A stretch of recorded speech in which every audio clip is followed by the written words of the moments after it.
Messieurs, dames, bonjour et bienvenue dans votre bimensuel Le Bon Citoyen, l'émission de UCATV qui traite des questions relatives à la citoyenneté, une émission à visée informative à l'endroit de la communauté universitaire et de tout autre citoyen d'ici et d'ailleurs. Pour l'émission de ce jour, nous parlerons de la prévention et de la lutte contre les grossesses précoces et indésirées. Nous avons pour la circonstance à nos côtés M. Yoma Chilabalo Frédéric. Il est le délégué général adjoint de la faculté des lettres et sciences humaines de l'université de Kara. Il est également membre du mouvement d'action des jeunes. Bonjour cher ami. Bonjour monsieur. Comment vous vous portez? Bien, merci. Alors dites-nous, qu'est-ce que la violence, qu'est-ce que la grossesse précoce et indésirée? Ok, merci beaucoup pour la question.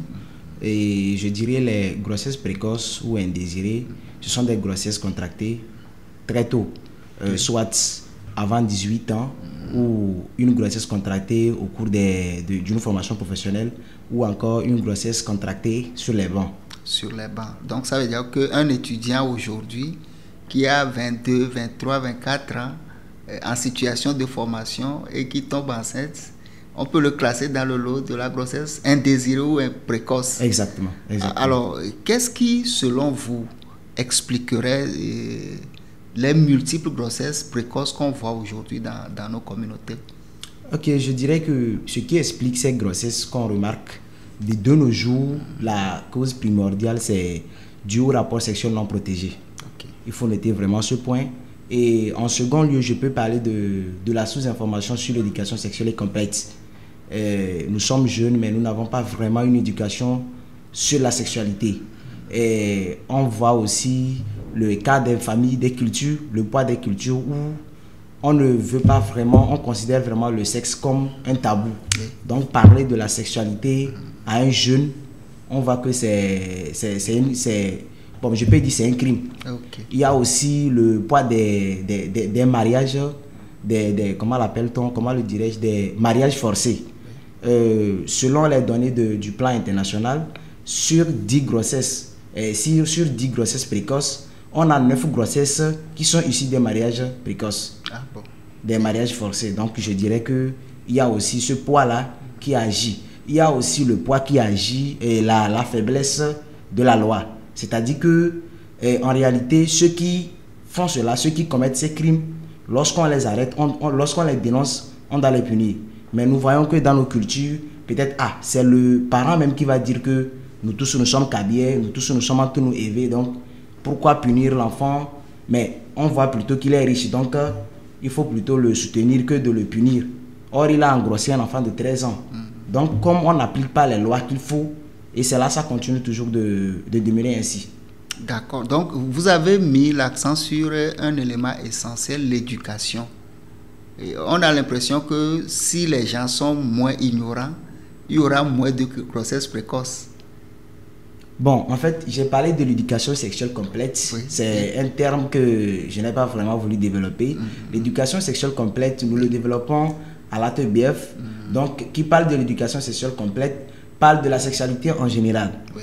Et donc, là-bas, un jeune garçon ou une jeune fille aura l'occasion de connaître son cycle menstruel d'abord. Oui. Donc, son cycle menstruel et savoir quand l'ovulation et si peut-être je prends des rapports sexuels non protégés en ce moment, ça peut, parce qu'on parle vraiment de se protéger. Mais la preuve est que, et ce qui est dommage, les gens font sans protection. Les gens prennent des rapports sans protection. Mais s'ils avaient vraiment une notion sur l'éducation sexuelle complète, ils sauront que bon, même ce moment, si ça chauffe et que je fais des rapports sexuels sans protéger, je serai enceinte. Et là, ces personnes vont s'abstenir et même peut-être vouloir faire diligence à porter à se protéger, les préservatifs ou les fémidons. Alors, lorsqu'on prend la couche scolaire aujourd'hui, ou même la couche estudiantine, Il suffit de faire un tour des fois sur nos campus ou bien dans les écoles. Vous voyez des jeunes filles grosses, enfin, enceintes. Et quelles sont selon vous les conséquences d'une telle pratique, enfin, des grossesses précoces dans nos communautés? Merci beaucoup pour ce point. Et parlant des grossesses, d'abord je vais aller vraiment sur cette couche-là, la couche de nous les étudiants. Oui. D'abord, un étudiant qui tombe enceinte au cours de l'année, ou bien même une élève plutôt qui tombe enceinte au cours de l'année, déjà il y a diminution de l'intelligence. Les expériences ont prouvé que lorsqu'une élève, elle est à l'école, elle est très intelligente, elle est brillante, lorsqu'elle retourne accoucher, elle retourne à l'école, elle va accoucher, elle retourne à l'école. Si elle était primaire, peut-être même elle sera 15e ou 16e. Donc il y a diminution de l'intelligence. Est-ce qu'elle devient moins intelligente ou bien c'est le poids de la vie qui l'empêche de se concentrer? En fait, ce que nous avons remarqué, c'est que lorsque je vais aborder donc là-bas le cas des conséquences. Si on prend le cas des conséquences des grossesses précoces, nous voyons que lorsque quelqu'un a déjà une grossesse précoce indésirée, cette personne se sent déjà lésée, cette personne se sent marginalisée et cette personne se sent déboussolée. Et déjà, j'ai mon coordonnateur de la TBF Grand Nord qui dit souvent que lorsque quelqu'un est sur la route et il est enceinte et c'est une grossesse indésirée, tu le vois, tu sais. C'est-à-dire quelqu'un qui est vraiment marié légalement et qui est enceinte, lorsqu'il marche, et celui qui est tombé grosse d'une façon indésirée, quand les deux marchent, tu sais. Et comment est-ce qu'on arrive à les identifier? Déjà, vous allez voir déjà que ces personnes-là, ils sont minces. Oui. Elles sont minces plutôt. Oui. Ces personnes qui ont subi ces grossesses indésirées, ces personnes sont minces. Elles ne sont jamais à l'aise. Elles ont des troubles mentaux. Et même si ces filles étaient élèves, tant bien qu'on les autorise de continuer, elles vont abandonner. Parce qu'elles ne peuvent pas vraiment... Oui. Parce que là, on a reçu dans cette émission des filles mères. Et on voit toutes les stigmatisations dont elles sont victimes souvent sur le campus, mais également dans leur communauté. Voilà. Du coup, la meilleure solution, c'est d'être dans la prévention. D'être dans la prévention. Alors, qu'est-ce que vous faites dans le mouvement, au niveau du mouvement d'action des jeunes pour prévenir les grossesses précoces et indésirées? Ok, merci beaucoup, mais permettez-moi de revenir un peu. Oui. Je parlais tantôt des conséquences des grossesses indésirées précoces. J'avais énuméré le cas de diminution d'intelligence, mais je vais aussi parler de la déscolarisation. Je vais parler de la déscolarisation, je vais parler de la marginalisation dans la société. De la marginalisation, cette personne va se sentir marginalisée. Je vais aussi parler de la complication de l'accouchement et même de la grossesse douloureuse, parce que elle va être là mais peut-être sans connaître le papa de l'enfant et elle sera elle-même aussi déboussolée. Ok, maintenant à votre question des mécanismes que nous pensons mettre en place afin de prévenir cette situation, et je pense que nous devons accélérer le processus de sensibilisation et sensibiliser nos parents et sensibiliser aussi les autorités locales sur les dangers et les conséquences des mariages précoces ou soit des mariages forcés. Parce que nous voyons que c'est les mariages forcés qui causent la plupart des grossesses précoces.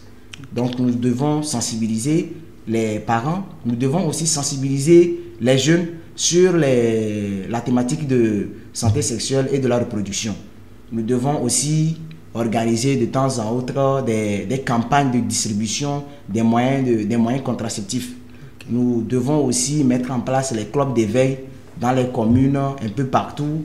Ces clubs qui vont se charger, par exemple, si je prends le cas du club du mouvement d'action des jeunes à l'université de Kara, dont je suis membre, nous sommes à l'université pour essayer de sensibiliser nos camarades sur cette thématique de l'éducation sexuelle. Okay. Donc nous pensons aussi mettre cela aussi dans les communes afin que ça puisse permettre aux jeunes d'avoir beaucoup d'informations sur ce sens de sexualité. D'avoir beaucoup d'informations. L'information est la clé. Alors nous sommes en période de fête, de fin d'année. Nous sommes en décembre.